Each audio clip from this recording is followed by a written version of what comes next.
So today we are going to start with JEE questions. I mean, previously asked JEE questions.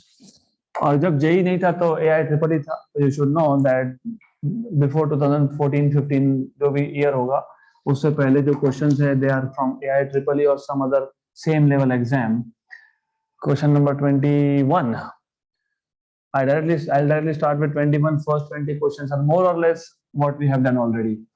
तो two vibrating strings of the same material मतलब density same होगा, but length L and 2L have radii 2R and R respectively.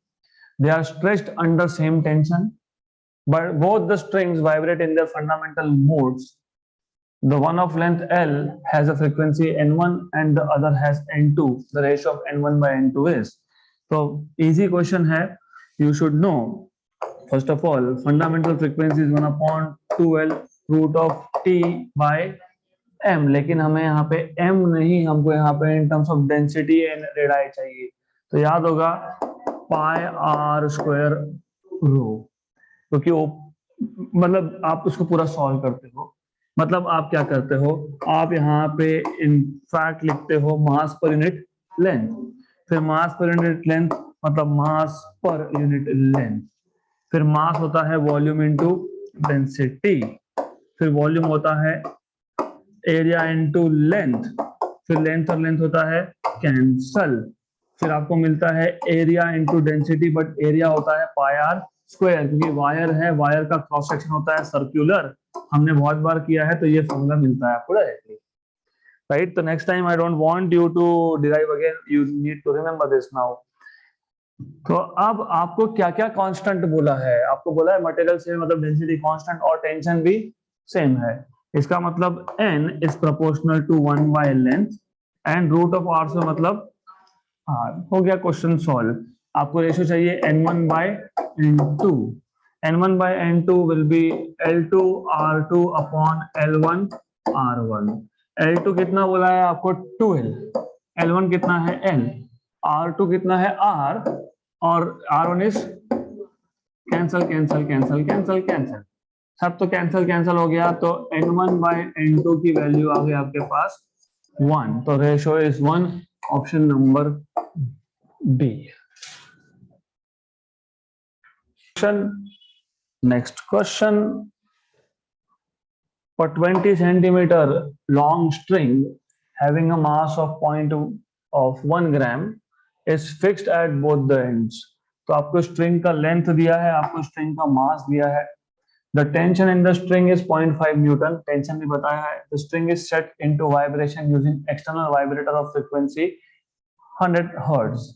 Find the separation between successive nodes on the string in centimeter. So you need to first of all identify given parameters. आपको length of the string दे दिया 20 centimeter. Then mass of the string is 1 gram. इससे आपको mass per unit length मिल जाएगा. Then they're asking you, telling you that tension is nothing but 0.5 Newton. Tension is 0.5 Newton. The string is set into vibration using an external vibrator of frequency 100 Hz. So frequency of vibration is 100 Hz. You are supposed to find out separation between successive nodes. So how to solve this question? आपको ये पता होना चाहिए successive nodes distance is lambda by 2, right? और v equal to n lambda होता है. तो first of all you have to work out a formula in which you can bring wavelength. तो कैसे करेंगे? एक काम और कर सकते हो आप, अगर आपको मोड ऑफ वाइब्रेशन मिल गया, मोड ऑफ वाइब्रेशन कि कौन से मोड में वाइब्रेट हो रहा है, कौन से हार्मोनिक में है, तो नंबर ऑफ लूप्स मिल जाएंगे. अगर एक ही लूप है तो मतलब length is equal to lambda by 2, क्योंकि एक ही लूप में क्या होता है, यू हैव 2 नोड्स. ये होता है एक लूप फंडामेंटल, राइट. तो length L which is 20 centimetre will become lambda by 2. अगर दूसरा मोड है मतलब 2 लूप है, तो इस केस में लेंथ होता है लैम्बडा, करेक्ट, क्योंकि node to node and then node to node, lambda by 2 and lambda by 2। तो इसका मतलब अगर आपको पता लग गया कि कौन से हार्मोनिक में है, तो यू कैन नो कि उसमें कितने लूप होंगे। पहला हार्मोनिक मतलब फंडामेंटल एक लूप, दूसरा हार्मोनिक मतलब first overtone 2 loops, then third harmonic second overtone is 3 loops. तो आपको ये पता होना चाहिए कि स्ट्रेच स्ट्रिंग के केस में frequency is P upon 2L root of T by M, where M is mass पर यूनिट लेंथ। तो मैं इसको बोल दूंगा capital M, right. First harmonic मतलब P की वैल्यू 1 मतलब फंडामेंटल, सेकंड हार्मोनिक मतलब P की वैल्यू 2 फर्स्ट ओवरटोन। तो ये जनरल फॉर्मूला था इन टर्म्स ऑफ, मैंने आपको बताया भी था बहुत बार मैंने बताया। mth हार्मोनिक का frequency, if you remember, mth harmonic का frequency is m into fundamental frequency, वही किया है मैंने। pth harmonic is p into fundamental, ये फंडामेंटल है कि नहीं, 1/12 root of t by m। तो this is what I am doing. तो पहले आप इसको सॉल्व करोगे, तो सॉल्व दिस। तो फ्रीक्वेंसी कितना दिया है आपको, 100, पी तो फाइंड करना है। लेंथ कितना दिया है, 20 सेंटीमीटर है, इसको मीटर में कन्वर्ट करना पड़ेगा, राइट। मीटर में, आंसर भले सेंटीमीटर में हो, मीटर में कन्वर्ट करना पड़ेगा, यहाँ पे करना पड़ेगा, ठीक है। गुड, क्योंकि टेंशन आपको दिया है न्यूटन में। गुड, तो ये आ जाएगा आपके पास टेंशन 0.5 न्यूटन, मतलब 5 इंटू 10 पावर माइनस 1। और स्मॉल m इस मास पर यूनिट लेंथ, तो वो भी आप फाइंड कर सकते हो यहां से। स्मॉल m इज मास पर unit length, right. Mass is 1 ग्राम, 1 ग्राम मतलब 10 पावर माइनस 3 किलोग्राम, और नीचे 20 सेंटीमीटर मतलब 20 इंटू 10 पावर माइनस 2 मीटर। ऊपर जाएगा 10⁻⁻1। ये आप सॉल्व कर लोगे, तो दिस इज कितना, 0 अरे एक काम करो, इसको ऊपर 10 पावर माइनस 3 रखो, इसको ऊपर ले जाओ, तो ये बन गया 100, और नीचे आ गया 20, 1 जा एंड 5 जा, तो 5 इंटू 10 पावर माइनस 3, तो ये आ जाएगा आपके पास 5 into 10 power minus 3, cancel and cancel, तो ये 100, this is P upon of course 40, और ये 10 पावर 40 भी नहीं लिखूंगा मैं यहाँ पे लिख दूंगा इसको 4, और ये आ गया आपका 10 पावर माइनस 1, और ऊपर जाके प्लस 1 मतलब 10, और ये 10 पावर माइनस प्लस 2, क्योंकि 10 पावर माइनस से ऊपर जाके प्लस होगा, तो 10 पावर प्लस 2 मतलब 100 का रूट वापस से 10, बराबर 10 इंटू 10 इज 100, और ये बेसिकली एक काम करो, इसको कैंसिल कर दो, तो P इक्वल टू 4 लूप्स है, 4 लूप्स है, याद रखना, तो 4 लूप है। therefore the string is vibrating in 4th harmonic, not overtone. String is vibrating in 4th harmonic, 4th harmonic मतलब 4 लूप, 1 2 3 एंड 4, तो टोटल आएगी आपके पास 4 लूप। तो 4 लूप मतलब lambda by 2, lambda by 2, lambda by 2 and lambda by 2, मतलब 4 बार lambda by 2, मतलब कितना, 2 lambda. So length here is 4 times of lambda by 2, which means 2 lambda. Therefore length is 2 lambda. Therefore lambda is length by 2. Length कितना था, 20 by 2 कितना होगा, 10 centimetre. 10 centimetre answer में नहीं है, तो क्या करेंगे, है क्या आंसर में, नहीं, तो फिर क्या करेंगे, what is wrong. You see, ये लैम्बडा बाय 2 है, ये लैम्बडा बाय 2 है, लैम्बडा बाय 2 है, लैम्बडा बाय 2 है, तो 4 टाइम्स ऑफ लैम्बडा बाय 2 मतलब 2 लैम्बडा, तो लेंथ इज 2 लैम्बडा, तो lambda is L by 2, L कितना था 20, तो 20 बाय 2 10 सेंटीमीटर आना चाहिए, तो क्यों नहीं आ रहा आंसर। तो ध्यान देना चाहिए कि पूछा क्या है, क्या पूछा है, लैम्बडा बाय 2, आपने क्या फाइंड किया, हाँ, तो कैसे सही आएगा। गुड, तो you need to remember this, कि यहीं से आप लिख सकते हो L/4 equal to λ/2 which is distance between successive nodes. तो distance between successive nodes is λ/2 and not lambda successive nodes. तो λ/2 will be equal to length by 4. What is length? 20 centimeter. What is 20 by 4? 5 centimeter. है क्या? Option number B.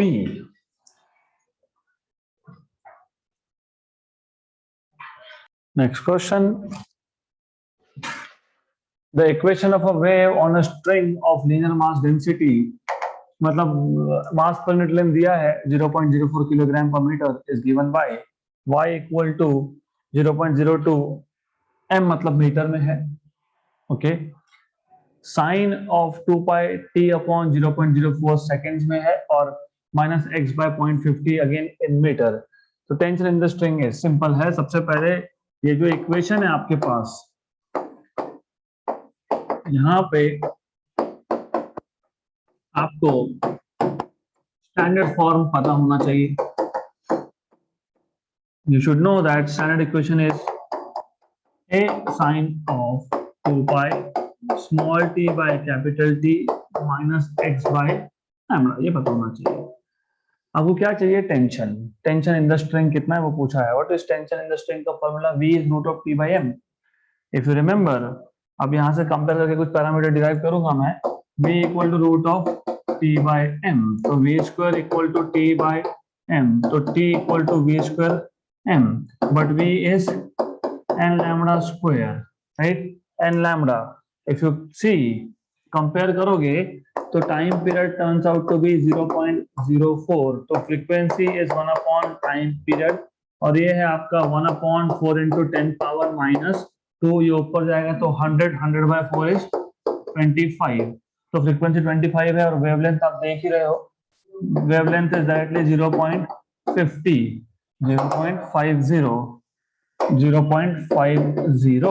तो यहाँ पे आपको मिल जाएगा n lambda. This is 5 into 10 power minus 1, 50 into 10 power minus 2 मतलब 5 into 10 power minus 1, 5 into 10 power minus 1 है ये। इसको आप 25 से मल्टीप्लाई कर लोगे, यहाँ पे n lambda, n is 25, lambda is 5 into 10 power minus 1, और मास पर यूनिट लेंथ कितना दिया है? 0.04, मतलब वापस से 4 into 10 power minus 2, तो 4 into 10 power minus 2, this is what you will get. Just a minute. Okay, so this is what you are going to get over here, simple. अब 25 5 का कितना होता है? 125, 125 into 10 power minus 1 कितना होता है? 125 12.5 and then उसका स्क्वायर करना पड़ेगा आपको, यू टू स्क्वायर दिस। तो कैसे करोगे? और एक तरीका है, if you don't want to do square, simple. How? 25 का स्क्वायर कर दो, 625 और 10 पावर माइनस 1 का स्क्वायर कर दो, तो ये आ जाएगा 6.25, मतलब 25 इंटू 10 पावर माइनस 1 2.5, उसका स्क्वायर कितना? 625, और 5 का स्क्वायर अलग से 25। ऐसा क्यों किया? कि मुझे 4 दिख गया ना बाहर, 25 फॉर द 100 और 10 पावर माइनस 2, ये हो जाएगा कैंसल। तो नंबर्स पे ध्यान देना, 25 इंटू 4 100 और 10 पावर माइनस 2, छुट्टी उसकी 6.25 डन। Option number A. तो this is how you are suppose to solve. तो मैं बार बार बोलता हूं कि कैलकुलेशंस करते वक्त आपका नंबर्स पे ध्यान होना बहुत जरूरी है।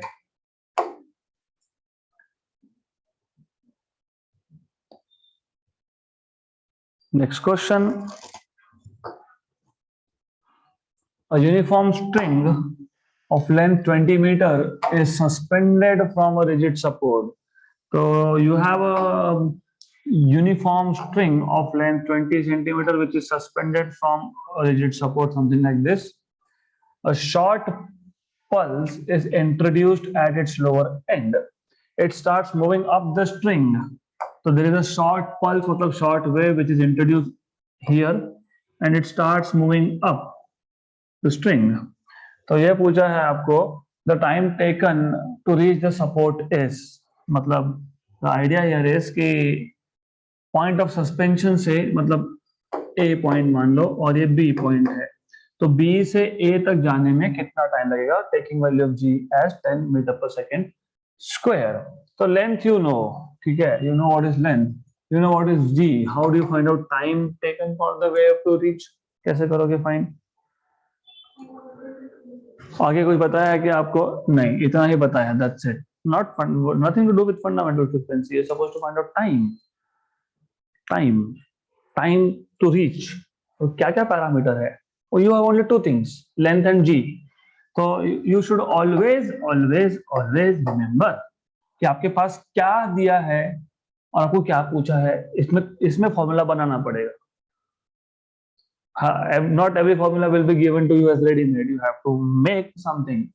What do you know? Speed velocity is under root of tension by mass per unit length. M is mass per unit length.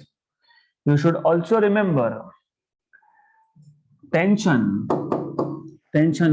in the string is produced by load, which is mg.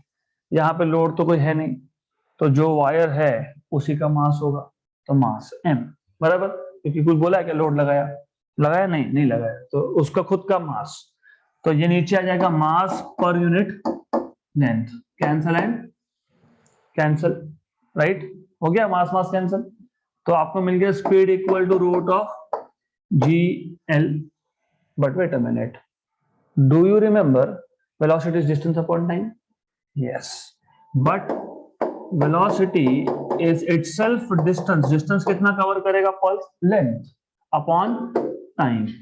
तो from equation number 1 and 2, from equation number 1 and 2, what you can do is L by T equal to root of G into L, squaring on both sides, L square by T square, या फिर एक काम करो 20 into 10 200 is 54, the 25 8 जा 5 root 8 में, ठीक है, I'll square it G into L, length square 20 का स्क्वायर कितना 400, लेंथ 20 है ना, तो उसका स्क्वायर कितना आएगा 400। टी तो फाइंड करना है, तो टी स्क्वायर रख दो, टी स्क्वायर को एज इट इज रखो, जी कितना है 10 और ये कितना है 20, तो 1 जा एंड 2 जा बराबर।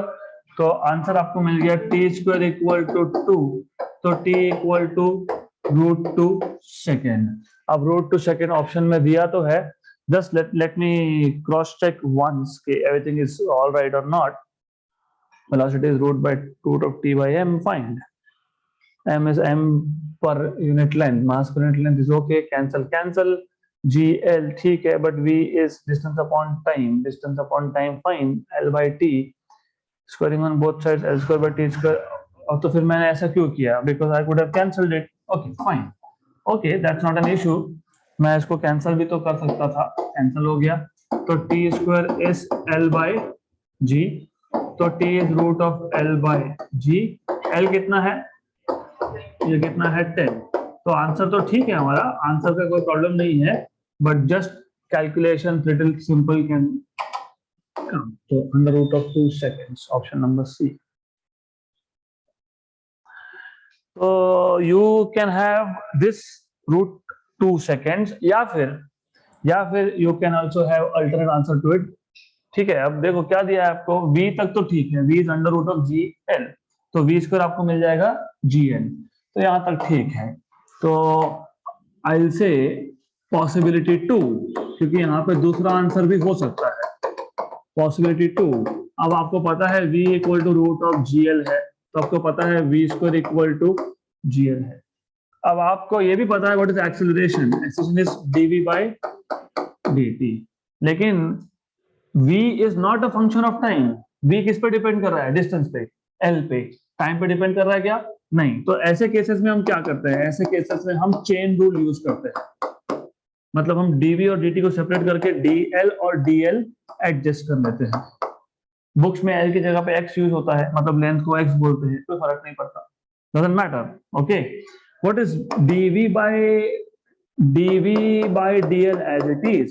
But dl by dt velocity, तो ये आ गया a equal to v dv by dl, correct? यहां तक clear? Now if you solve this, और आपको पता है s equal to ut plus 1/2 at square, s equal to ut plus 1/2 at square, but s is length मतलब distance. Initial velocity was 0 क्योंकि when wave starts the velocity was 0. Half at, a अभी अभी आपने find किया, is v dv dl t square, तो आपको मिल गया length equal to 1/2 v dv dl और t स्क्वायर. अब dv by dl फाइंड कर सकते हो, कैसे फाइंड करोगे? v स्क्वायर आपके पास है, but you have v square equal to gl, taking derivative on both side with respect to l, तो इसको हम बोलेंगे differentiating with respect to length on both sides. So what you will get here is simple है, d dl of 2v and d dl of gl.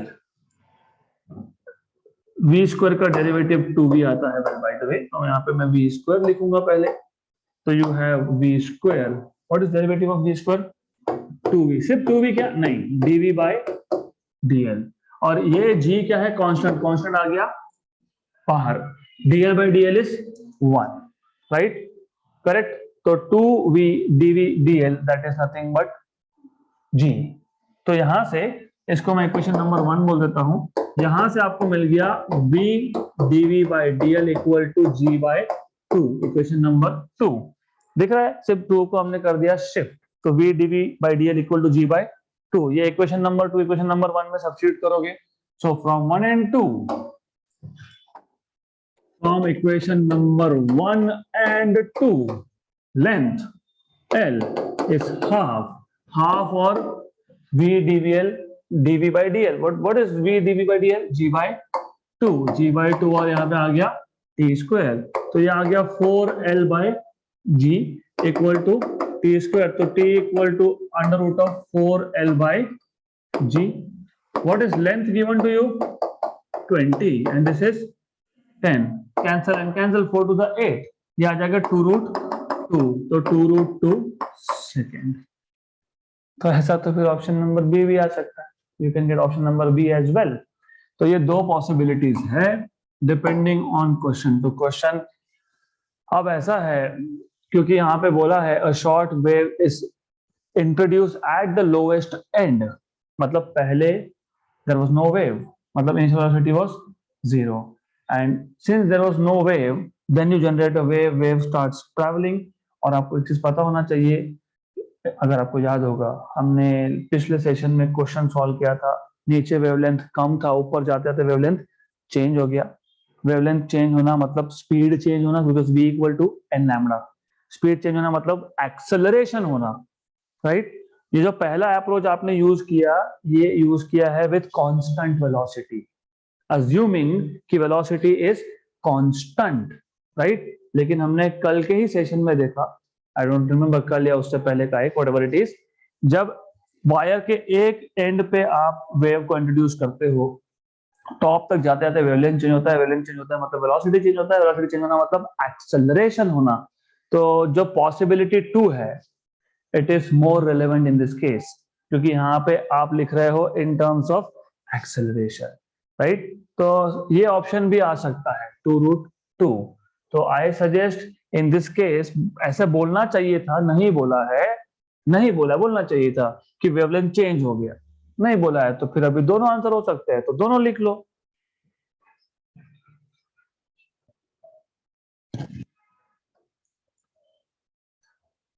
A vibrating string of certain length L is under a tension capital T resonates with a mode corresponding to first overtone, third harmonic of air column of length 75 centimeter. सिर्फ घुमा फिरा के ये बोला है कि fundamental frequency of vibrating string is equal to third harmonic of air column. Simple. So what they're telling you, vibrating string of certain length L under tension T resonates with a mode corresponding to first overtone of air column of length 75 centimeter. मतलब ये जो frequency होगा, this is equal to third harmonic of closed pipe, you know. So this is equal to V by 4L, क्योंकि fundamental frequency of closed pipe is V by 4L. तो आपको length भी दिया है आपको. ओके, आगे क्या बोला है, the string also generates 4 beats पर second when excited along with a tuning fork of frequency n. हमारे पास स्ट्रिंग के साथ साथ एक ट्यूनिंग फोर्क है और बीट्स है 4 beats. Okay, now when the tension of the string is slightly increased, अब हमने टेंशन बढ़ा दिया स्ट्रिंग में. Okay, then number of beats reduces to 2 per second. Assuming the velocity of sound in air to be 340 meter per second, the frequency n of the tuning fork in hertz is. Good question. पहले question समझ लो.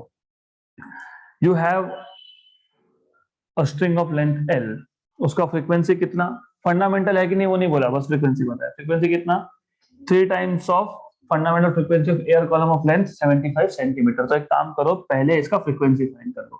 n equal to 3 v की value कितनी है 340, v आया 340 metre per second. 4 into length कितना है 75 centimetre. Centimetre को metre में कन्वर्ट करने के लिए 10 power -2, right.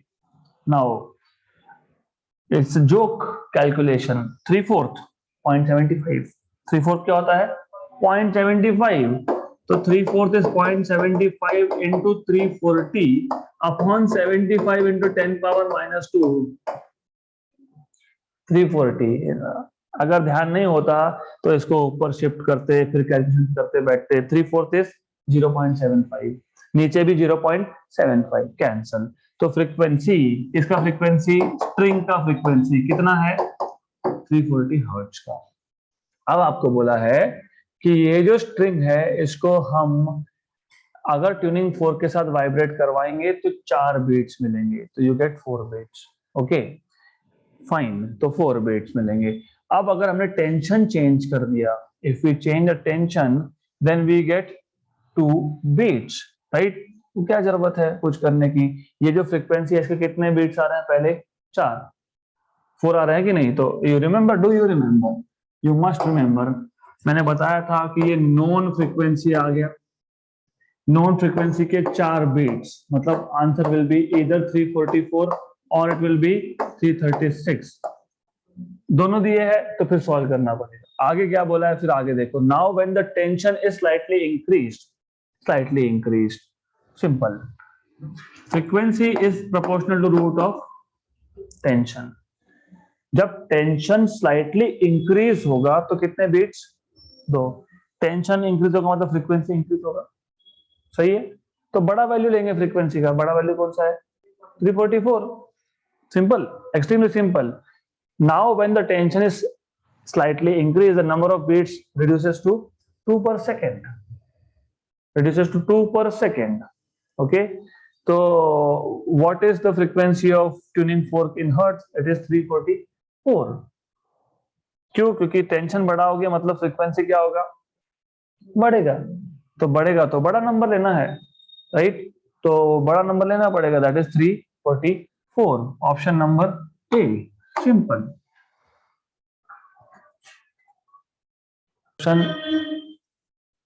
While measuring the speed of sound by performing a resonance column experiment, a student gets the first resonance condition at column length of 18 centimeter during winter. Fine. During winter. अभी winter बोला है तो बाद में summer पूछेंगे somewhere, है ना. Repeating the same experiment during summer. She measures the column length to be x. तो यहाँ पे जो कॉलम लेंथ था विंटर में, मैं इसको L1 बोल देता हूँ, ये है 18 सेंटीमीटर. और यहाँ पे जो कॉलम लेंथ है L2, this is x centimeter, right. तो she measure the column length to be x centimeter for the second resonance. Second resonance मतलब फर्स्ट ओवरटोन, राइट. देन अब while measuring the speed of sound by performing a resonance column experiment, the length, the first resonance, what is first resonance by the way? Fundamental. What is fundamental frequency of air column? अभी ये कौन सा air column है? कौन सा air column है ये? नहीं, कौन सा air column है? Closed at one end. बोला है आपको कहीं पे closed at one end? नहीं. तो while measuring the speed of sound by performing resonance column experiment, resonance column मतलब closed pipe होता है. Okay, तो ये पता होना चाहिए. This is closed pipe, resonance column. What is fundamental frequency here? First is another fundamental.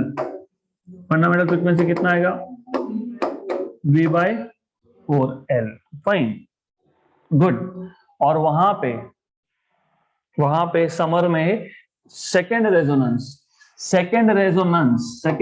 मतलब first overtone मतलब सेकेंड फ्रीक्वेंसी, ये आएगा आपके पास 3V by 4X और not only V dash. Why V dash? Do you remember speed of sound in air is equal to, if you remember, yes, क्या? Gamma RT by something मतलब it is proportional to temperature. तो summer में temperature बढ़ेगा तो speed भी बढ़ने वाला है, तो स्पीड चेंज होगा, राइट? तो पहले तो इतना आपको समझना जरूरी है. This is what you need to know. Fine, if you know this, अब आगे क्या करेंगे? आगे आपको पूछा है कि x की वैल्यू क्या आएगी. लेंथ ऑफ एयर कॉलम की वैल्यू, x की वैल्यू समर में ये ग्रेटर देन 54 है, ये बिटवीन 36 एंड 54 है, ये बिटवीन 18 एंड 36 है, या फिर लेस देन 18 है. तो how do you solve this problem? क्या करोगे इसके आगे? What will you do? What question अच्छे से पढ़ोगे. Repeating the same experiment during summer, she measures the column length to be x for the second resonance. मतलब विंटर में जो पहला रेजोनेंस मिल रहा था, समर में अब वही सेकंड मिल रहा है. इसका मतलब n1 इक्वल टू n2. तो यहाँ पे ध्यान होना चाहिए, राइट? तो ऐसा क्यों होगा कि विंटर में आपको जो पहला मिल रहा है, समर में वही सेकंड रेजोनेंस मिल रहा है? क्यों? क्योंकि स्पीड चेंज हो गया. तो ये आपको पता होना चाहिए. This is what they are trying to tell you. n1 equal to n2. What is n1?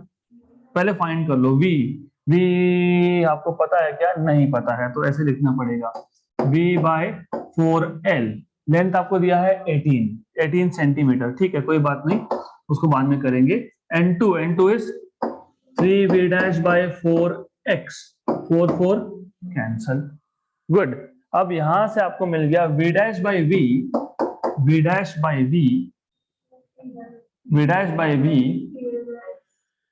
x by 3L, है ना? x by 3 times of L. और what is L? 18. तो v dash by v is x upon 3 into 18 मतलब 54. तो v dash by v is x upon 54.